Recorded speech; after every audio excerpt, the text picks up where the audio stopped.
So I haven't seen Jamila since probably like January or something like that of this year, probably, or maybe end of last year. Listen, this is the It's been way a how crazy this year has year. been going. I don't even know anymore. Yeah, how you been holding up actually, like through this time?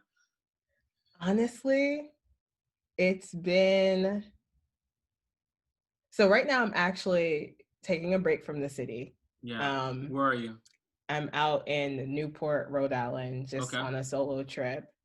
And it's making me realize that I adapted really well. Let me just say that first. I adapted really well to the hunkering down that we needed to do Mm-hmm. this year, just kind of like being in the house with family. Yeah. Mentally, I adjusted. I Yeah. really did. But what that meant was, I think, neglecting and suppressing certain parts of myself. And, a lot of people hit stir crazy pretty early in this lockdown or this pandemic situation. Mine just kicked in. So that pretty much summarizes where I Yeah. am right now and how I've been dealing with this. Is I'm coming to realize, like, one, I've managed really, really well. Props Mm-hmm. to me, but Yeah. also um, to a fault. And I need Hmm. to be mindful of that. What were you suppressing, if you don't mind my asking? Ah, probably just well, suppression probably on the expression side. Mm. Like, I love music, I love dance. Being in the house all the time, two adults and a toddler, there isn't Mm-hmm. as much space. I'm not saying like I'm completely like a robot when I'm home, but just being away now, I realize how much I'm dancing more and just little things Mm. that bring me joy that I take for granted when I'm home. Yeah, because in that space, it was Yeah, just like two close quarters. You didn't really, did you not feel like you had the space to do two that? close quarters, Yeah. and a part of my brain was always uh, occupied with being accommodating, and so to the others in the space. And so now that I'm by myself, and that part of my brain's not like focused on that, it's like we're just silly now. Yeah. Like, oh, I Yeah. forgot I'm like this. So like, is this the first solo trip, that you've taken, or like where you've given yourself that space? Yeah, yeah, And since like March of this year, essentially, or yeah, yeah. that's a long I time. like there are times it's a long time, right? That's a That's what I'm long saying. Like freaking time. I adjusted to a fault. Yeah. Yeah. It's interesting because I feel like some people had, because like you were like around too many people and you didn't have space, and other people had too much space, Oh and so yeah. it's kind of like And I interesting wanted to to see that. swap with them Yeah. because I'm introverted. Mm-hmm. So it was quite an adjustment being home. Luckily it's with family and so they know me, but like for example, my nephew, he's 4 and he's very energetic and very extroverted. So, Mm-hmm. so that's a lot every day. And I was constantly I'd say there are moments where I'm like overstimulated and so I have to make cuts in other areas of my life. So like, I might not have enough time to keep up with uh and this is gonna sound terrible, like I literally have to like make boundaries around like how many friends I'm gonna catch up with this week because mentally I'm almost at capacity just in being home. Um So that's the sort of thing I was like adapting to. And I did it fairly well, but again, just it's good to get away and just have that moment of being able to see the difference. Yeah, that's Yeah. interesting that you said that. I always feel guilty, or I used to really feel guilty about not being able to stay in touch with everybody, and I would Mm, just beat myself up about that. yeah. Um, how do you do that? How have you been able, like, do you have like, okay, I'm only connecting with 5 people or 2 people, or like what's your method to that? Honestly, I don't even have a really good system down, but Yeah. I will say I made a point in the last couple months, especially, to stop beating myself up about it. Yeah. And that's pretty much it. Like Yeah. take that weight off your shoulders and start setting some boundaries with your personal time when it comes to work, personal time, that sort of thing. And that freed up some more room for me to connect with folks, but it's still not where I'd like it to be. Honestly, Yeah. I feel like a lot of times I think about, where I grew up and the culture I come from and how it's so not normal that I haven't spoken to my father in like a month. And when we're on the phone, there's only time to talk for like 30 minutes or so. Like to him, that's completely bizarre. Like that I have to rush him off the phone. And so,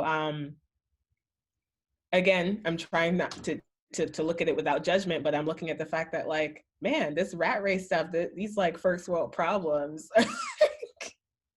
am I making the right life choices if I can't even keep up with like loved ones? I don't know. That's a big question. It's massive. For real. So, I mean, why don't you just before we go into like some of the cool, amazing things that you're doing and like the education and like tech space, like what's your background? So you mentioned like family seems to be something that's very important to you. Like where are you from? Like what's your family situation look like, siblings, etc. Yeah. So I'm originally from Jamaica. That's where I was born and raised up until about 10. Then I lived in England for a while, and then I came to New York. And I've been in New York for like the past 15 or so years. Okay. But yeah, coming from a small island where everything's slow, there's no real rat race, corporate culture is not really a thing there. Being so busy you can't visit family isn't really a thing there. Yeah, just kind of adjusting to that and has been interesting. Do you miss Jamaica? Absolutely. Really? When was the last time you were especially back? now? Yeah. When was the last time you were back there? Last time I was home. That's cool. You say you call it home. Yeah. Yeah. Sure. That's so cool. Yeah. Okay. So when was the last time you were home? I think it was like 2 years ago. I think it was 2018. Yeah. Time flies. So and then you lived in England for a bit. I didn't realize that. How long were you out there? I think it was like somewhere between a year and 2 years. I think it was closer to a year, but it was at a pretty pivotal point in my childhood. So it left quite the impression. I think if I spent a year in any other country now, it wouldn't have as much impact. But I think when you're in your formative years and the culture shock. So I didn't go through the initial culture shock, of the US because having left an island, the culture shock experience was there. And I think that's why it like has such an impression. But yeah, I think it was only about a year. Okay. Did it had such a big impact on you? Was it like why was it so like was it like during like your teenage years essentially? Like was there like a particular event or something that happened that had it be like such a There are a few.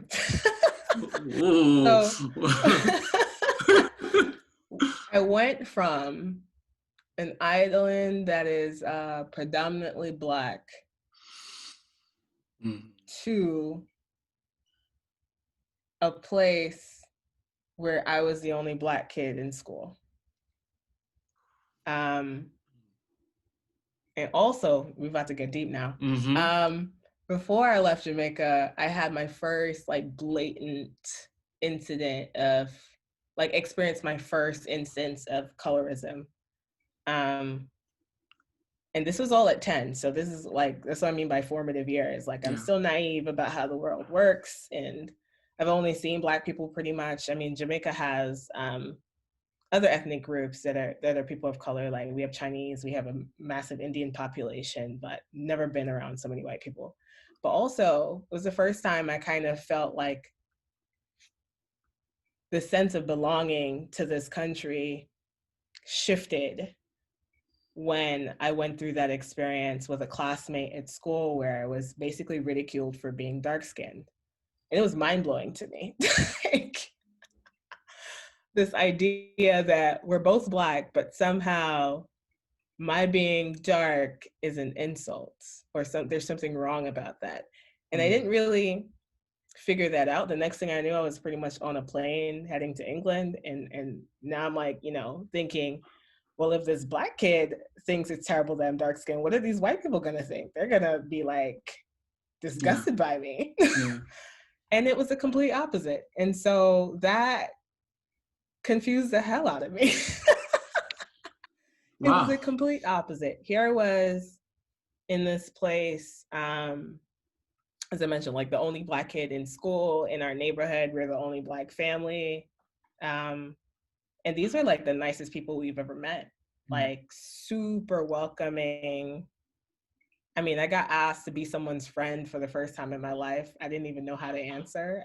Like, yes? Is this how this works? Like, would you like to be my friend? That's exactly what she said. And I was like, wow, yeah, I guess. I don't think I've ever been asked that, actually, like in that direct of a way. It just usually happens organically, but that's really interesting.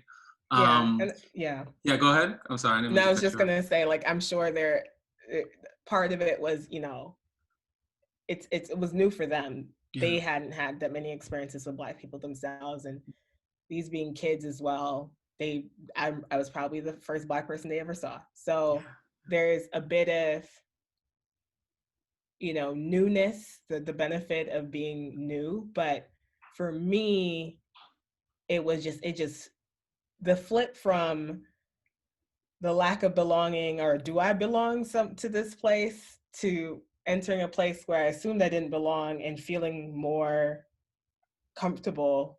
That's a complete mind fuck. That's a mind fuck. What the fuck? So have you, because I know you're also really passionate about, like, people of color and, like, communities, and, like, with that experience, have you always loved your Blackness, or did that experience, have you start to not want to be Black, or, like, I'm just curious, like, what's been your relationship with your Blackness? That's we getting. Yeah, we getting there. Yeah. So I consider myself really, really fortunate, because now that I'm aware of how pervasive things like colorism and stuff, how pervasive that is, especially in Jamaican society, I realize how much my parents worked to counteract that. So my father is super pro-Black, like very much considers himself Pan-African. And to the point that even growing up, he grew up in London, and he was very much involved with the Black Panther movement there, and the movement for Black liberation there. And so he made a point to, like, give all his children African names. Like, we're gonna have this slave master last name, but your first and your middle name are gonna be African. And even, like, he's told me, like, he's like, I made a point to pick a dark-skinned woman to have my children, dark-skinned women in general to have my children. And that's one of the reasons I chose your mother. Like, all these things were intentional. So at home, I was kind of in a bubble where being Black was something to be proud of. I understood why I was darker, why others were lighter, without judging them or any prejudices, but I just understood it as, like, a matter of fact. Like, here's history. We're descendants of enslaved peoples. Some of us, unfortunately, were raped by our oppressors, and that created, like, this patchwork of complexions, and it is what it is, and we're all Black and we all love each other. That's how I grew up. And then comes the situation at school where, honestly, I started this, where It was pretty much kids being kids, and I was coming for this boy's neck. Like I don't know what he did to piss me off, but he wore glasses, and I was just like, something, I had 4 eyes. But then his response to that was, "You're as black as my grandmother's Dutch pot." Do you know what a Dutch pot is? No, what is that? Okay. So it's these cast iron pots that the more you cook with them, you probably know what I'm talking about Oh, now. yeah, The more you cook with them, the yeah. outside turns black. Yeah. And to me, Oh I was gosh. like, okay. But then everyone else was cracking up. So I was like, wait. Oh wow! So for you, it was like what, like a compliment, or was it like Not a compliment, but it didn't mean anything. Because to me, yeah, complexion just wasn't something to comment on. Whether you're as, blue black is like a lek or, albino or albino, it just didn't occur to me as something to comment on. Man, that's interesting. It's interesting because I've been like really, this year has been really challenged me to come to terms with my blackness, and especially with like the death of like George Floyd and like Ahmaud Arbery and like everybody in like the States, and I remember like growing up in Haiti. I'm Haitian, right? And so like in Haitian culture, like there's like this term like bon couleur or bon cheveux. So like good color is like the lighter skinned people, and like good hair is like like the suave hair. And I remember thinking just like, oh, like what's wrong with my color? Like what's wrong with my skin? And I also remember talk about the impact of media, looking at television and wanting to look like there was this show Hercules, and like this white guy with like the hair, and I was just like, oh, I want that, I want to look like that. And it wasn't until like later on in life that I was just like, wow, like these, like my mom and like parents, like when they would say things like bon couleur or bon cheveux, like it wasn't like malicious, I don't think, but in it is, there's a lot that can be like really conflicting for a kid growing up, and so that's really cool to hear your perspective, that for you and your family that wasn't like a thing, like actually it was like uplifted, and like skin color, and like that's really cool. It was pretty much after that experience that, and as I got older, my parents started letting me know, like, look, this is what the deal is, this is the world we live in, these are the situations we've experienced, why we make the intentional decisions we do to uplift y'all, and give you that kind of armor, basically, for this.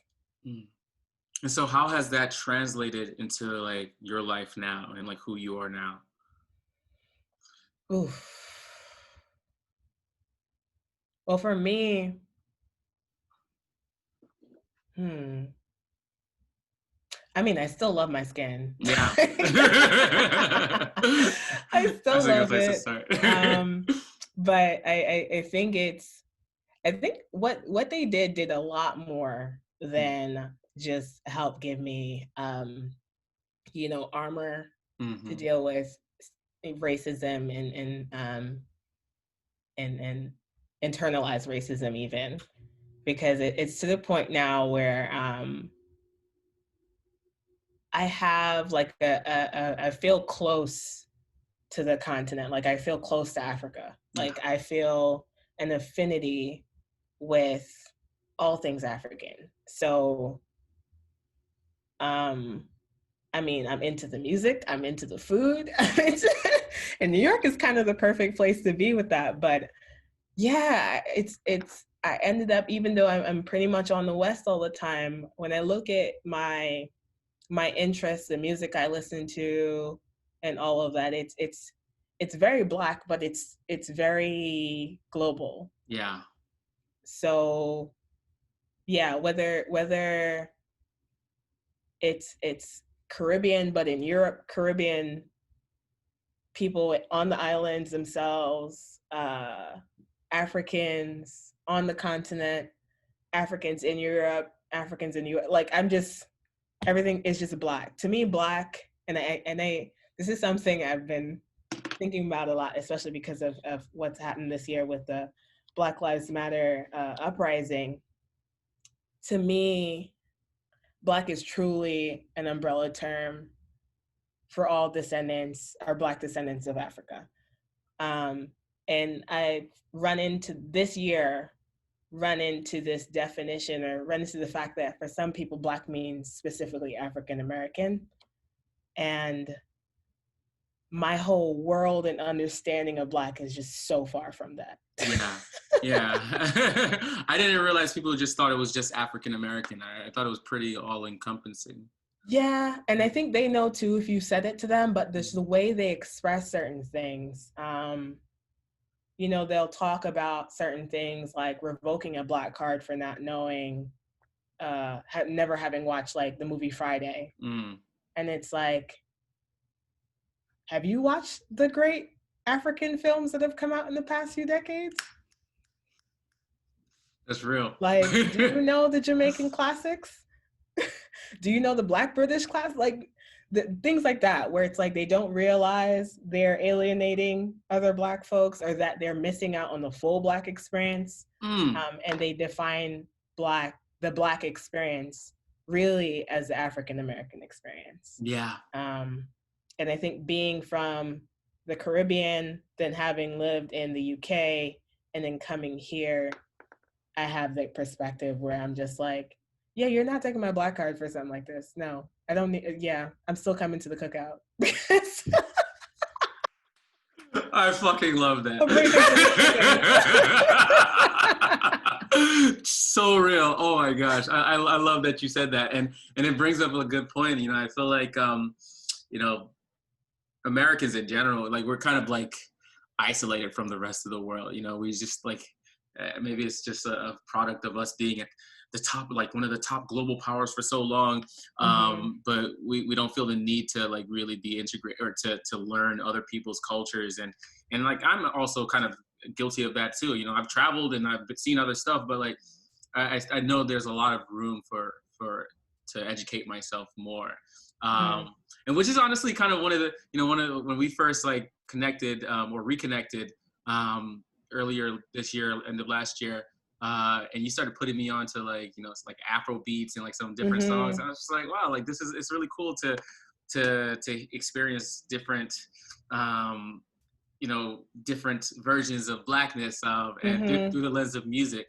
And so why don't you tell us a little bit about what you're doing with NEXXTING? Like, what is NEXXTING? What does NEXXTING stand for, first of all? And like, how'd you come up with that? And then just, like, what is that about? I'm glad we're starting there, because I think since I've been doing this project, it's I've forgotten to kind of talk about the meaning of the name. But yeah, anyway. So NEXXTING, it's a play on two words, or one word, one phrase. NEXXTING is, by some definition, I don't know who came up with this definition, but I ran with it. It's the prediction of what's to come next. In some schools of psychology. But for me, it's also the Jamaican patois phrase NEXXTING, which means next thing. Kind of the same thing. Like, what's next? What's the next thing? And the idea, the concept behind it is really tastemaking, music tastemaking, you know, highlighting the sounds, the artists, the stories that I think are,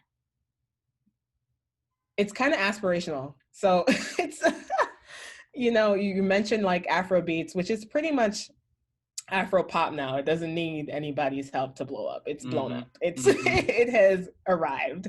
But let's say it's a smaller genre, like let's say the genre Amapiano, which is like this underground genre in South Africa. That's something that I'd like to see get the same kind of shine and not get lumped under Afropop. And the concept really is to say, like, I think this is next. By all good standards of music, this is great music, and it should get the same attention as, I don't know, the latest Taylor Swift release. Like, it's in my opinion. So Yeah. it's this idea that if we really, and I guess it comes from this like fantasy of, if we truly were a fair planet, and we looked at things like global charts and everyone had an equal shot in making it, and every genre had an equal shot to shine, that this kind of music that I focus on, like music from Africa and the diaspora, and even from like, you know, just the global South in general, in South Asia, that I'd be able to say, yo, this artist right here is amazing. And next thing you know, I'm seeing them at award shows, no matter where they're from. So that's pretty much it. Yeah, I love that. And what's your, what is sort of your criteria, or what do you look for? Because I know you have like a whole, you know, like email newsletter where you share like different like, you know, songs and like artists, and like what's your criteria for identifying the next team? Good job. So I wish I really don't have that part down to a science. It's not a science at all. It's all good. It's really just my ear. That's pretty much it. I've gotten to the point where I've just had to trust it. Yeah. And yeah, if it sounds good to me, that's pretty much it. But after that, I guess my process for finding the music is what's a bit of a science, or there's a method to the madness. Oh, okay, let's hear that. So, and this is, when I describe it for NEXXTING, people are like, okay, that makes sense. But this is what I was doing for my own personal music collection. And that's what made friends nudge me like to like do something. So I start with like, on Spotify, which is like the main music streaming service I use, I track maybe 800 artists on my release radar. And I like switch them out regularly. Like if I hear an artist and they haven't really been putting out stuff, like the last 10 songs I heard from you weren't that great, I'm unfollowing. If I discover a brand new artist, I'm following. And so every Friday at midnight, I get a dump of anything they've released in the past week. And I comb through that. How long does it take you to do that? Let me tell you right now, because I have one here. I was just listening to it actually today. Which one?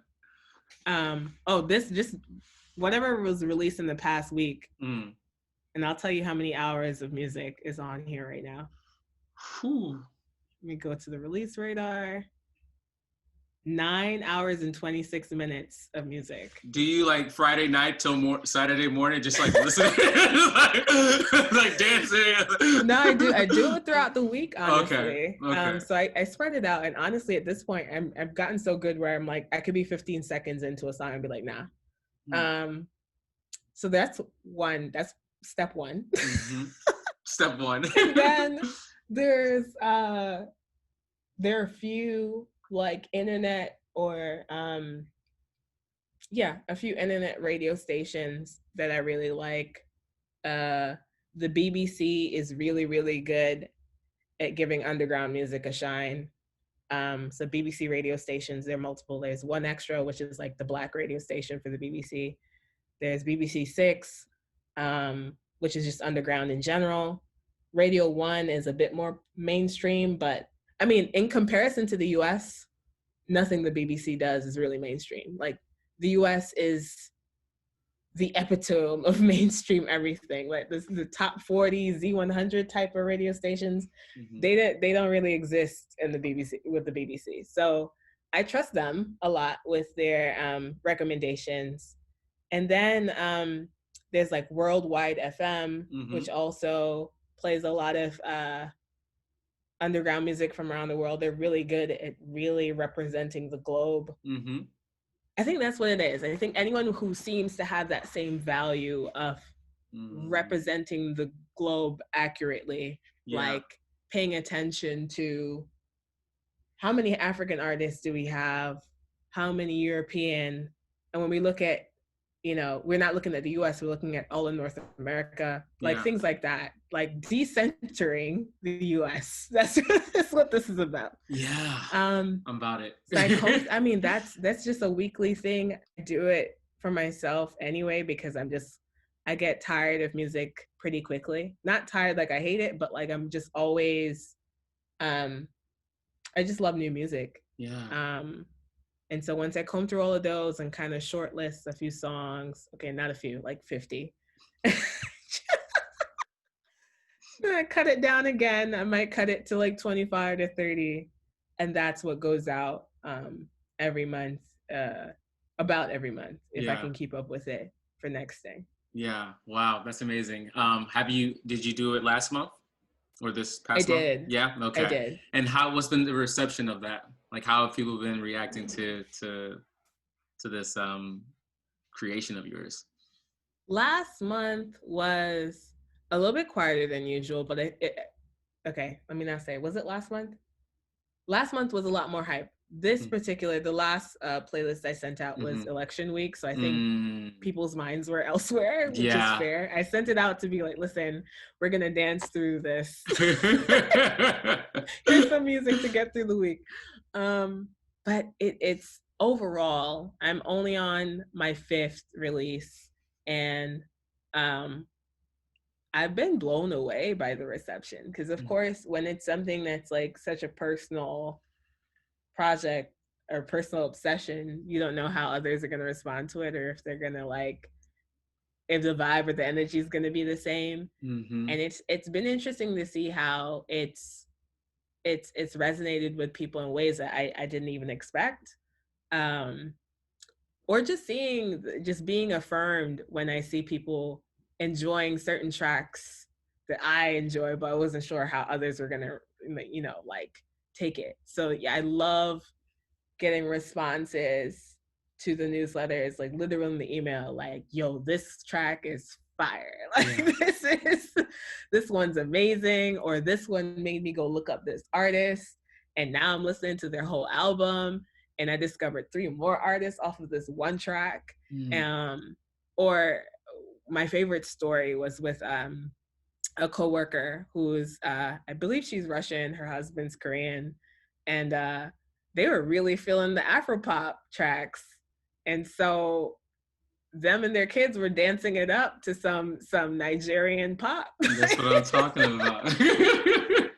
And so those are the things that like get me hype about this. That's amazing, and like I think you started to allude to this, but it can be a very vulnerable process of like sharing something that you're passionate about with other people, or something that's like that you value. Like when I like, you know, recently, you know, I went up to like the Catskills with some of my boys, and they were like, hey, like play some music, and I was like, I felt scared to play music, because I was like, I might play something and they might not like it, and you're doing this on like a larger scale with something that you really like are passionate about.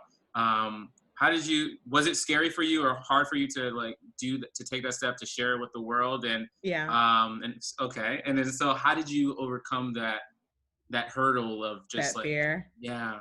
Oh man, I actually think your situation is worse. The being put on the spot to play music. I think even now, even though I curate music on the side, if someone put me in that position, I mean, I've been in cars with friends and they've said this to me, like, Jamila, put on some music. And I'm like, I have rules. Like, if you give me the aux cord. Do you understand? Do you understand? Like, first of all, you're not taking it back. You can't change the song. You can't, like, you have to give me at least either 30 minutes at a time. Like, you either giving me an hour or 30 minutes minimum. And there's no changing it to what you want during that time. and Yo, no complaining, and there's no, you're gonna experience this. that's amazing. I have an amazing idea for you. Have you ever like just like DJ'd like a party or like like on Instagram, just like going live and just like jamming out like I have not, because I don't know how to actually DJ yet. I mean, but like or even if you but hmm. Just playing music, I've thought Yeah. of it. I really Yeah. have. Yeah, I That would think be kind of just cool. playing music and talking about it Yeah. is something I think I want to work myself up to. Yeah. Because I think what's different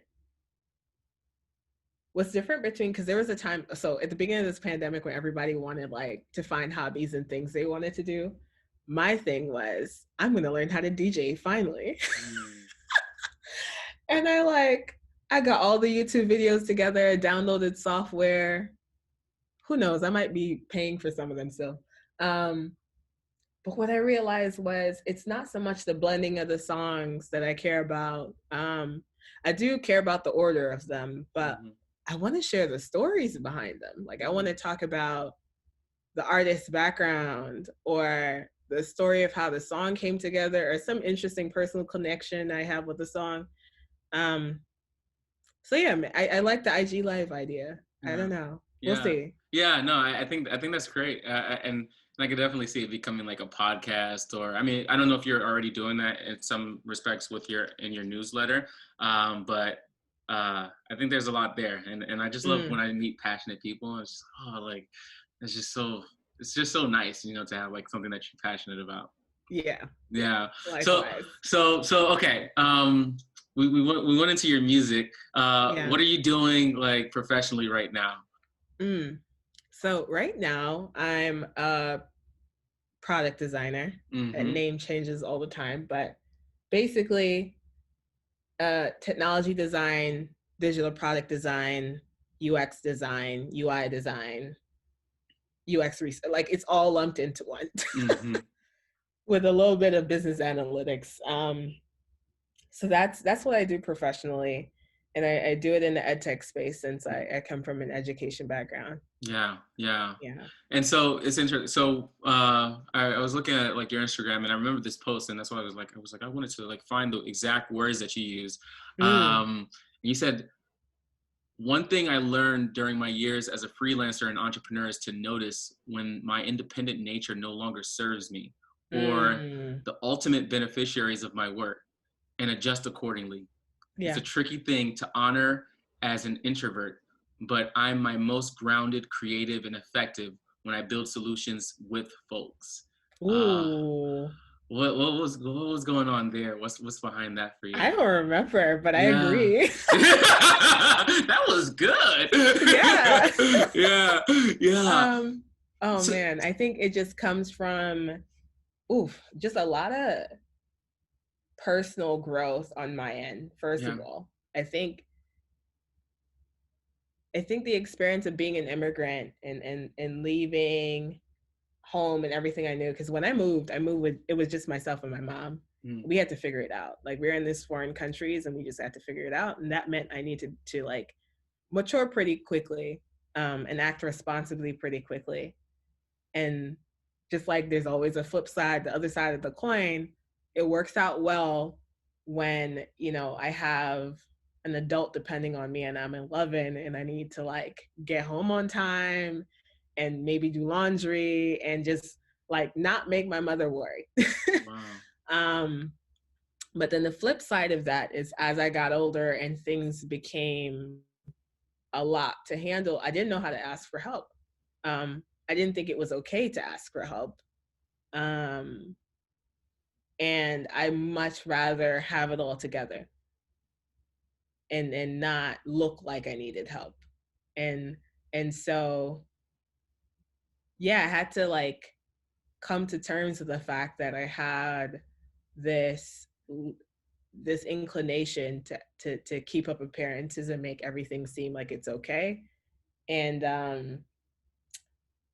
then I had a rude awakening as an entrepreneur. What happened? And can you like just give us a little context of like what your entrepreneurial venture or business was? Sure. Yeah.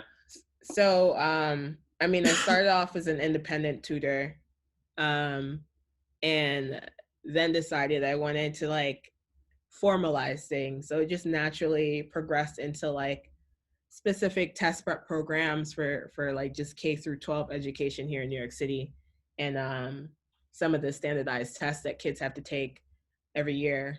And then it morphed again into a whole nonprofit. And that was a massive leap for me to take, just to step out of myself and trust that I could actually pull that off. Um, but I think the lesson there, because after that it was also, I stepped down from the nonprofit and then formed my own small test prep company. But in both experiences, there was like just this theme that I just started to just observe myself when I was working.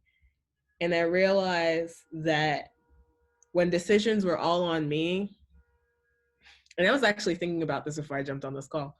When decisions are all on me,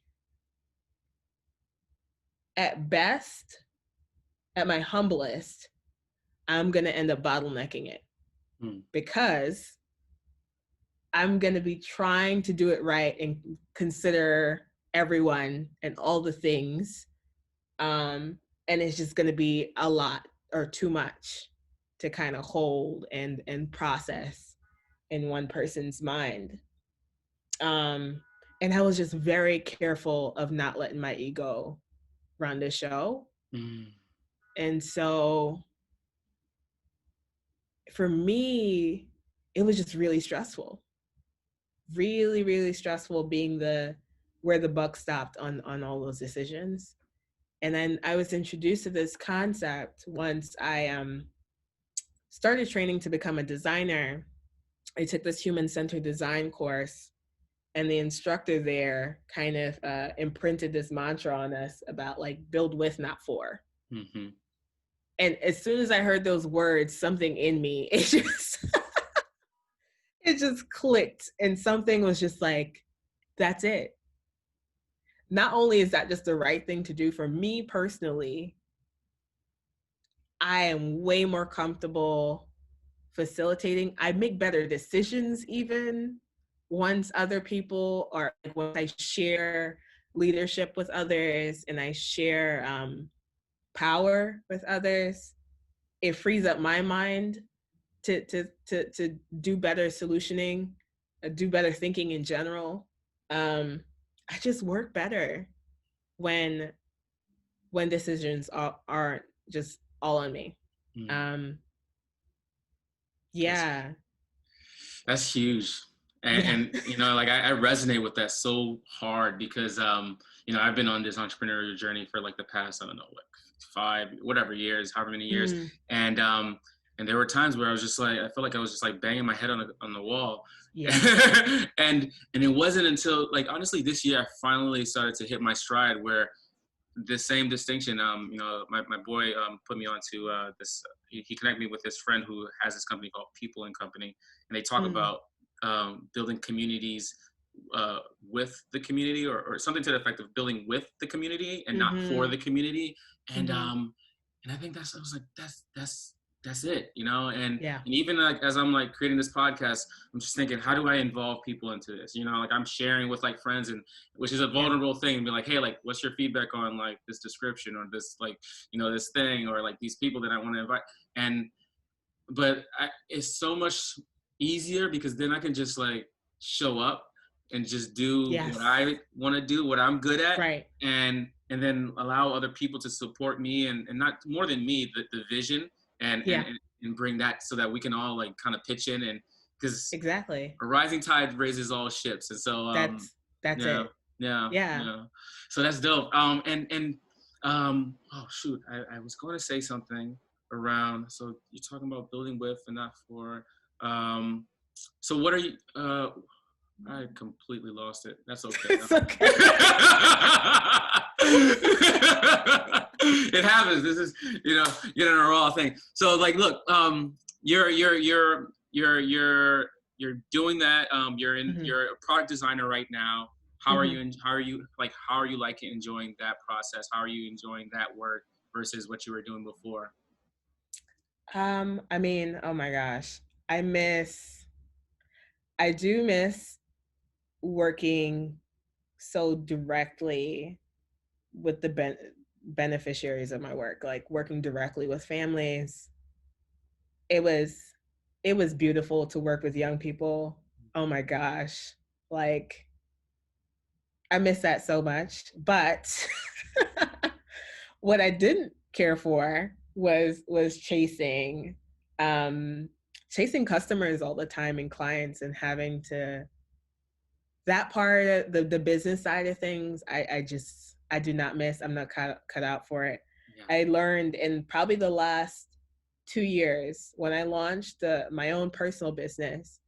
I made the smart decision of hiring a business coach because I was like, that side I do not care for, and it Mm-hmm. stresses me out, and I need another person here to help me make these decisions. But what I realized was like in getting my coach, his name was Bert. He really loves this stuff, and I was like, wow, this is business is his calling. It is not mine. It is so not mine. I People are definitely more my calling than his. Mm-hmm. Um, the way I work with families, the way I work with young people, like not infantilizing them and treating them like, human beings that allow me to be successful, that like kids loved me. And so parents loved me in turn. And um, I realized I had a knack for that. But marketing decisions and all that stuff, I just didn't care for it. Sales Yeah. phone calls, talking about money, didn't care Mm-hmm. for it. Could push Mm-hmm. through, but Mm-hmm. didn't care for it. Yeah. No, I feel you. So this career switch saved me from that, but also I think even bigger than that, just like recognizing that I had a knack for working with people. Um, I realized there was another. I can't even just call it an interest. It was much bigger than that. There's a part of me that I'd been ignoring in terms of a calling per se. Um, I'd always loved art and design as a Mm-hmm. kid. Um, Even like my first college major was in architecture. I swore I was going to be an architect. Mm-hmm. Um, and when I dropped out of architecture school and decided not to go that route, I just thought, I didn't think anything of completely switching gears. I didn't realize that I would be neglecting a part of me that needed to express or needed to be expressed. Mm. And so returning to design, or that's how I look at it. Instead of like career switching, I look at it as a return to design. Um, and it combined for me the the people aspect, but also the creative aspect of things. And then I don't have to worry about the money because I provide the value and the company pays me. That's the word that comes to mind, and this is where I wanted to go before, and when I forgot, Mm, is like self-awareness, mm, um, mindfulness. Like you were talking about, like not letting the ego run the game, yeah. or run the show, and like I know like spirituality is something that's very big for you.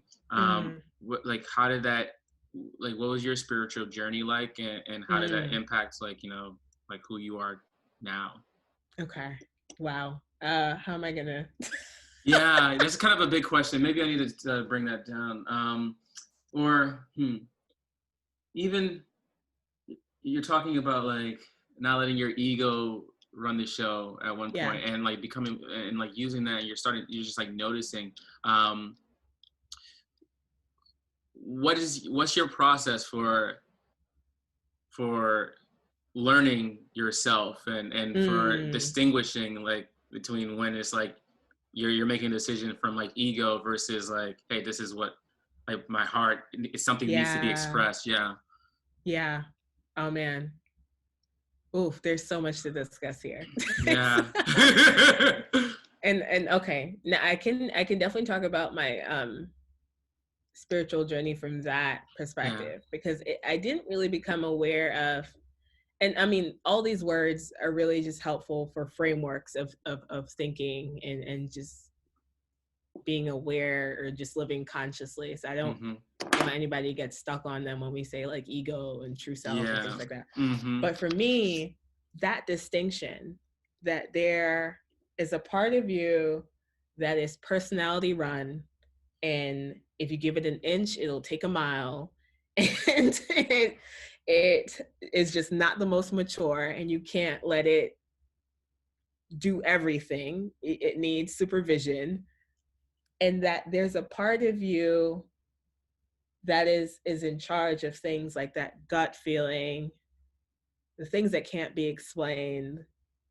um that distinction was so necessary for me. um Besides architecture and having loved design, I wouldn't say that I'm necessarily like very dominant on the creative side. I'm pretty even split. Like I'm also very logical and analytical. Like I also have a math degree. So like I definitely can lean into analyzing, over analyzing something to death. Um, and so if you let me, every decision is strategized, and I'm thinking through it and I'm thinking through it and I deliberate over everything, and which is why being a business person would have been frustrating.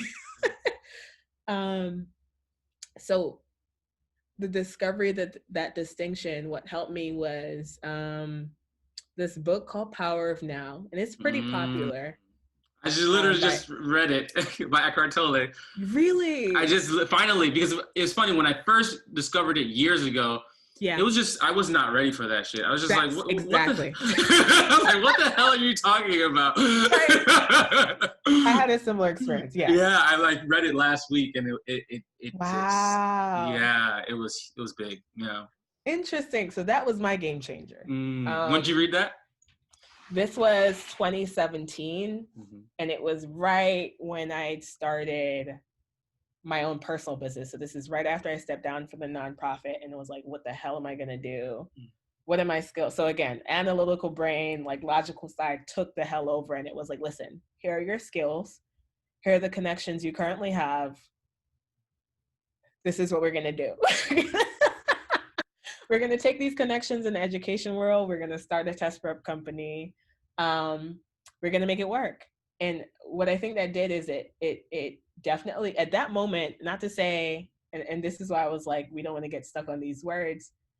I don't want to demonize the ego. It definitely comes in handy. But for me, it's a tool. Like I have a personality. I am not my personality. And so in that instance where it was like, I needed something, I needed a quick solution, I needed to quickly figure out what I was going to do to eat, it came in real handy.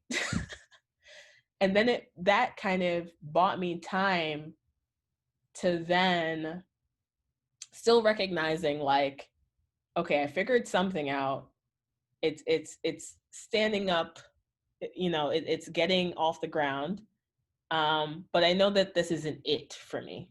This isn't, I'm not deeply connected to this this kind of work, especially because I'm serving families. You have to be privileged to go hire a tutor to prep your kid for a test. And so as much as I love the families, I wasn't comfortable saying this is going to be my life's work. Like, no. And so it was a much bigger crisis than that for me. It was like who the hell am I as a person? That's how far it went. And I just remember jumping on the phone with my dad in Jamaica, and I'm like, it's probably the first time I've really had a full honest conversation with him without trying to avoid the things that I think he won't understand. Like, when you have like parents who are of another generation, much less of another culture, there's certain things you're just like, they're not going to get it. What's the point in telling them? Just tell them you're stressed and you're tired and just cut the conversation short and focus on them. But this Mm-hmm. time I was like, no, I don't know what came over me. And I just started telling him everything, and I started explaining everything. And he listened. And then his response to all of it was, I want you to get this book. And he's like, do you have anything to write this down? Write it down. It's called Power of Now by Eckhart Tolle. And he couldn't even pronounce it. He was like spelling it for me. And what's interesting about my him even recommending a book by a white man, I already told you he's very pro-Black. He's very Pan-African, very pro-Black. Yeah. So the fact that he was recommending a book by a white German man, I knew there had to be something special there. And that's what got me to read it. And I just remember the first chapter where Eckhart's talking about being so frustrated and fed up that he was just like, I can't stand myself. And that moment of being like, wait, who's myself that I'm fed up with? Oh! Gly, when I tell you I stopped in the middle of the street, because I'm listening to this in audiobook, I stopped in the middle of the sidewalk somewhere in Brooklyn and I could not move. I was like, just mind blown, but also not in the intellectual sense of like, oh, that's brilliant. Like something in me recognized immediately that this was a framework that applied to me. That this play of there are different sides to you, Jamila. This was the first time I'd ever considered that. Anyways, fast forward to how I think about ego and true self and how I can tell the difference. It really also had to do a lot with a lot of work I've done in therapy to kind of pinpoint parts of myself like my inner critic. And knowing what my inner critic sounds like and the kind of things it will say, no matter what the situation. And just when it's helpful and when it's not. That's really it. Just paying attention to whatever my intention is in any given moment with any decision in any situation. And just for a quick example, if I feel things like nervousness, that has nothing to do with my true self, and probably everything to do with like all kinds of like trauma and conditioning and just humanness, like just versus when I feel at peace, versus when I feel like intuition. I don't know if I'm explaining this well. You are Let me know explaining if it it like, very well. No, feel free to like I'm ask right me there more with you. questions. No, I'm right there with you. I'm like, I've been letting you just go because it is connecting, you know, and I think, you know, it's I think the one question that comes to my mind is just like, how do you develop that knowing and that relationship with yourself to know what's like intuition, and you're kind of saying it, and like I think you said therapy was like really helpful, so like having Yes. like an outside person to help you identify those things. Yeah. Do you have any other like practices or things that you do to hone that intuition and hone that knowing and yeah? Yeah, quite a few. And I mean, you use the right word there, develop. Like, I think it's a muscle that it takes practice. It's been taking years, and I'm kind of a baby at this. If you think about it, this was only 2017 when I had this like initial awakening. And since then, it's taken, I mean, I remember like the first few years and still sometimes now where I'm like, I can't tell who is making this decision. And at that point, I'm just like, that's it. That's something I forgot to mention. For when it's not clear to me, I also just trust in grace, like that it's going to be okay, even if I'm making the quote unquote wrong decision. Like, if I can't tell beforehand whether it's my ego or true self that's speaking here, or some sort of weird mix of both, and especially when it's something that triggers trauma, it's even harder to distinguish. I'll find out once I do it. That's when I'll know for sure. When I do it and I'm not satisfied with the results, or I feel uncomfortable as I'm going through the process, that's when I'm usually able to tell, like, yeah, my ego chose this. Mm-hmm. Mm-hmm. Wow. And not just because it doesn't go well. Like, sometimes something doesn't go well, but the process I enjoy or I was at peace with, and I'll know, like, you know, I learned something here, even if it didn't pan out the way I wanted it to. So it's just a muscle, and there's, not getting attached to getting it quote unquote right. Like, it's just going to take practice and trial and error. The most important thing is developing the stance of just observing and being self-aware, I think. Yeah. Wow. Thank you for sharing that. Okay, before I ask you the last question,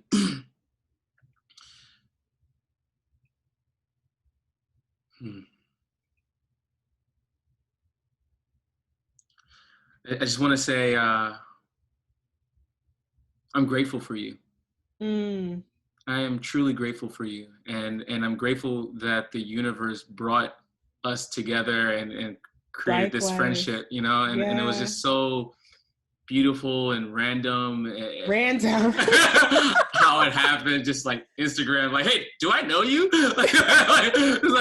That was straight up.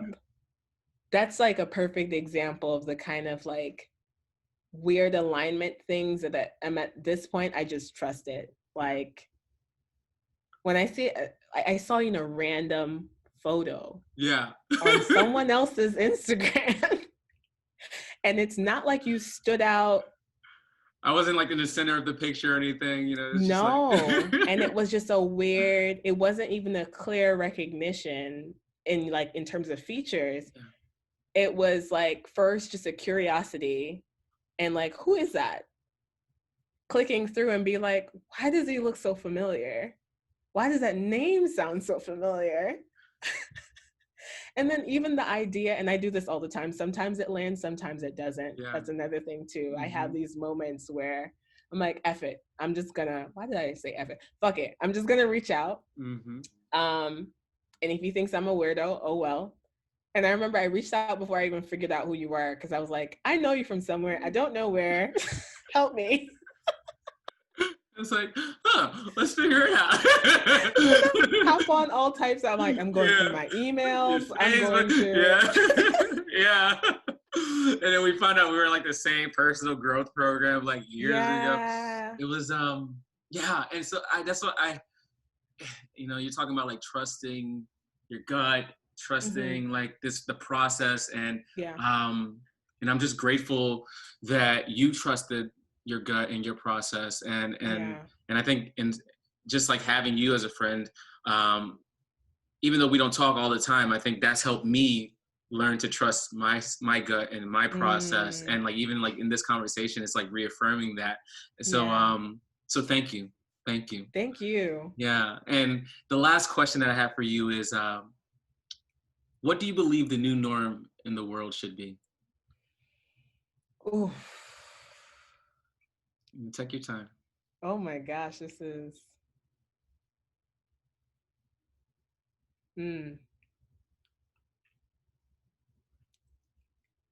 I don't have a lot of faith that this is going to happen, but when I think about just how much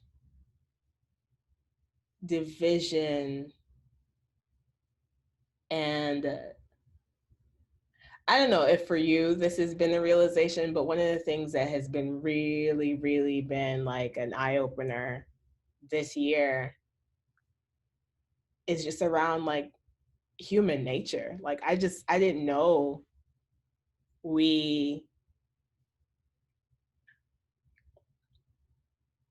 could be this cruel. I don't know if I was just distracted by like the rat race before that, you know, you'd see instances here and there of atrocities, but just like, you know, conflicts. But this past year here in the US with Black Lives Matter, I mean, this election and the divide right now in this country, but just across the globe, really. You know, the way former European colonies treat even their own citizens. Like when I'm thinking about like what happened in Nigeria the other day with police brutality and their own fight there. And so it's a roundabout way to say, but I really hope the new normal becomes recognizing that if you oppress anyone else, you're oppressing yourself. Like we cannot, there is no freedom unless we're all free. There is none. It's not possible. You're just giving energy to trying to hold anyone else back. Distracts you from even living fully. I don't know if people recognize that. Like in you being so focused on blaming others for things, or, and I'm using all these general terms, but I don't know if that's coming out clear, but it's just, there's no real winning if you think it means limiting another person. It's just, it's not going to work out. And I hope the new normal at some point becomes honoring that even when things are tough and we don't agree, just being grounded in, like, I can't just shut you down. Like, I'm going to lose out in the end. Yeah. That's beautiful. And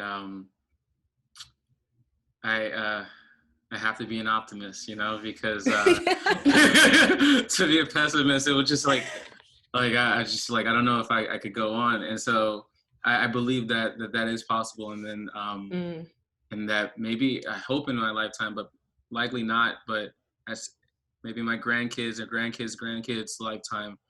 Yeah. You know, I think it's happening in pockets, I'll say. I think certain places give me hope. Certain spaces give me hope. I think being a designer, you know, nothing to do with digital products, but just design principles and how they're used to solve even community issues, gives me a lot of hope. The idea of, like, back to that build with, not for, you know, if we're solving community problems and we got to involve all our neighbors, whether we like them or not, things like that, those kinds of practices give me hope. But on the larger scale, I think right now people are just, and not to criticize the world right now, I think people are hurting. Yeah. People are really hurting. And you can't just tell somebody who's just gone through something traumatic to get over it and just jump straight to forgiveness and working through it. Right now, people need to express, it seems. I think that's the phase we're in. Well, let me not say that. If this is like the what is it, the 7 stages of grief? Mm-hmm. A lot of people are in denial right now. There's a denial phase. And they need to express their grievances. They need to cry and scream it out. And I get that, but I hope we move towards a place where we understand that if it's not for everyone, it's for no one. Mm. Yeah. Jamila, thank you. Thank you. This was great. We went to a lot of places with this. But we really did. It worked out. Hey there. I hope you really enjoyed today's podcast episode. As you know, at New Norm Club, we really believe in the Ubuntu philosophy, which basically means I am because we are. You know, rising tide raises all ships. And so this podcast is not just a podcast, it's also a community. So feel free to go to the Facebook group and join and connect with other like-minded people. Share what your biggest takeaways were from this episode.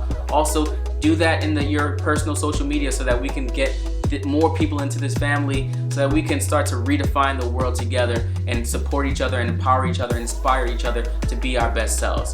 And don't forget to tag at New Norm Club and at Gly Volner, that's me, GLYVOLNER, on any of your social platforms. And also follow on your preferred podcasting platform, Spotify, etc., YouTube, or do it. You know the drill. So have an amazing rest of your day, and see you on the next episode.